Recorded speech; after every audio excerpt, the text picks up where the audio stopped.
محترم بھائی اور بہنوں، السلام علیکم ورحمۃ اللہ وبرکاتہ۔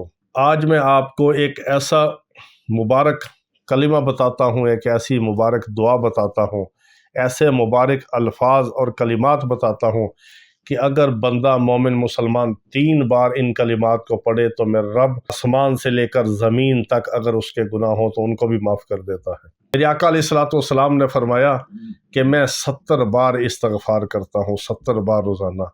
مجھے ایک بات بتائیے کہ جتنے بھی حضرات انبیاء کرام علیہم الصلوۃ والسلام ہیں، ان کے تو گناہ ہی نہیں ہوتے، وہ معصوم عن الخطا ہوتے ہیں، تمام قسم کے گناہوں سے، تمام قسم کی لغزشوں سے، تمام قسم کی غلطیوں سے وہ پاک، مبرہ اور منزہ ہوتے ہیں، معصوم ہوتے ہیں۔ معصوم عن الخطا اسے کہا جاتا ہے جس سے کوئی گناہ سرزد ہو ہی نہیں سکتا، اور انبیاء علیہ الصلوۃ والسلام فرشتوں سے زیادہ اور پیدا ہوتے بچے سے زیادہ معصوم اور پاک ہوتے ہیں، ان کا تو گناہ کوئی نہیں ہوتا۔ تو پھر نبیوں کو کیا ضرورت ہے استغفار کرنے کی؟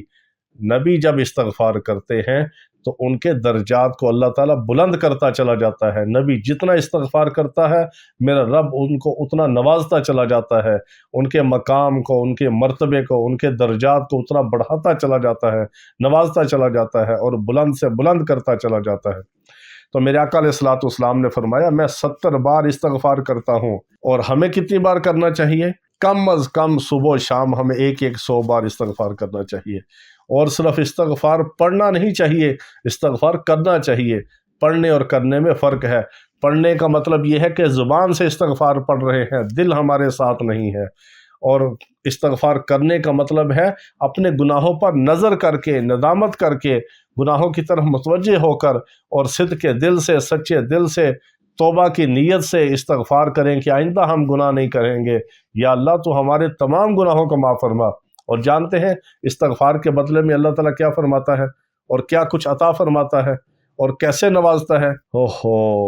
استغفار اتنا بڑا عمل ہے، اتنا بڑا عمل ہے کہ کوئی انسان اگر کوئی ورد وظیفہ نہ کرے، صرف کثرت سے استغفار کرے، اس کے دنیا آخرت کے تمام مسائل اللہ تعالیٰ حل کر دیتا ہے۔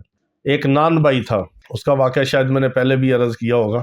ایک نان بھائی تھا تو وہ کثرت کے ساتھ استغفار کرتا تھا۔ تو ایک دفعہ حضرت امام مالک رحمہ اللہ ایک بستی میں گئے اور انہوں نے وہاں رات کو قیام کیا۔ قیام کے دوران انہوں نے دیکھا کہ اب مسجد میں تنہائی ہے تو عبادت میں مشغول ہو گئے۔ جب عبادت سے فارغ ہوئے تو وہ نان بھائی ان کو اپنے گھر لے گیا کہ آج رات آپ میرے مہمان ٹھہریں، میرے پاس قیام کریں۔ وہ نہیں جانتا تھا وہ کون ہے۔ اس نے دیکھا کہ کوئی عالم ہے، کوئی بزرگ ہیں، کوئی نیک آدمی ہے اور مسافر ہے۔ اس نے خدمت کی اور مہمان نوازی کی نیت سے ان کو اپنے گھر لے گیا اور ان کو جا کے ٹھہرایا، اور اس نے استغفار پڑھتے پڑھتے آٹا گوندا، استغفار پڑھتے پڑھتے اس نے روٹی بنائی، ان کے لیے کھانا تیار کیا، ان کو کھانا پیش کیا۔ تو حضرت امام مالک رحمہ اللہ نے فرمایا کہ تم ہر وقت استغفار پڑھتے ہو کثرت سے، تو اس کے بدلے میں تمہیں کیا ملا ہے؟ تم نے کیا پایا ہے؟ اس کی کیا برکات دیکھی ہیں تم نے؟ تو وہ نان بھائی نے کہا کہ میں نے جب سے استغفار شروع کیا ہے کثرت سے، میں نے اپنے رب سے جو مانگا وہ بھی مجھے ملا، جو میں نے سوچا وہ بھی مجھے ملا، جو میں نے تمنا کی وہ بھی مجھے عطا فرمایا میرے رب نے۔ صرف ایک میری حسرت باقی ہے جو ابھی پوری نہیں ہوئی، وہ بھی میں نے چند روز پہلے ایک دل میں خیال کیا۔ تو انہوں نے فرمایا کہ وہ تیری کون سی حسرت ہے جو ابھی پوری نہیں ہوئی؟ اس نے کہا کہ میری ایک حسرت ہے کہ ہمارے علاقے میں ایک بہت بڑے بزرگ ہیں، بہت بڑے فقہ کے امام ہیں، حضرت امام مالک، تو ان کی میں زیارت اور ملاقات چاہتا ہوں، مگر میرے پاس اتنا وقت نہیں کہ میں ان کی ملاقات کے لیے جا سکوں، تو اللہ تعالیٰ مجھے ان کی ملاقات سے، ان کی زیارت سے مشرف کر دے۔ تو حضرت امام مالک رحمہ اللہ فرمائے تو مسکرائے اور فرمایا کہ اللہ نے امام مالک کو تیرے گھر بھیج دیا ہے کہ تو یہاں ملاقات کر لے۔ اللہ نے امام مالک کو تیرے گھر میں بھیج دیا ہے تیرے استغفار کی برکت سے۔ تو استغفار اتنا بڑا عمل ہے، استغفار اتنا بڑا عمل ہے کہ اللہ تعالیٰ اس کی برکت سے تمام نعمتیں عطا فرماتے ہیں، دنیا آخرت کی خیریں عطا فرماتے ہیں، تمام کام بناتے ہیں۔ اور اللہ کا وعدہ ہے، یہ اللہ کا فرمایا ہوا، اللہ کے رسول صلی اللہ تعالیٰ علیہ وسلم کا بتایا ہوا، ارشاد فرمایا ہوا عمل ہے کہ کثرت کے ساتھ استغفار کرو۔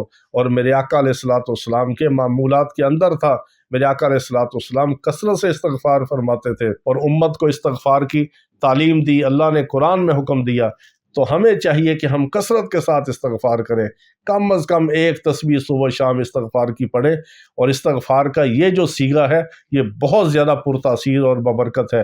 اس صیغے کے اندر اسم اعظم ہے استغفر اللہ الذی لا الہ الا هو الحی القیوم واتوب الیہ۔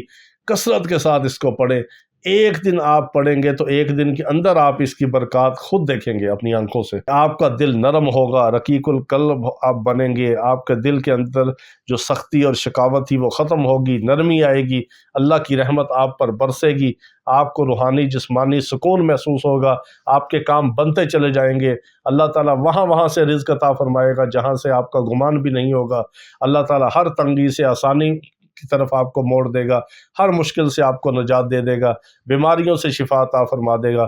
استغفار کو لازم پکڑ لیں، اتنا بڑا عمل ہے کہ جو استغفار کرتا ہے وہ اس کی برکات دیکھتا ہے، اور جس کو اللہ رب العزت استغفار کی توفیق عطا فرما دے، اس وقت سے، اس دن سے اس انسان کا عروج شروع ہوتا ہے۔ یعنی یہ سمجھے کہ جو بندہ استغفار کرنا شروع کر دے گا اس کی زندگی کا، اس کے تمام کاموں کا عروج شروع ہوگا، اور جب انسان استغفار کو چھوڑ دے اس کے تمام کاموں کا، اس کی زندگی کا زوال شروع ہو جاتا ہے۔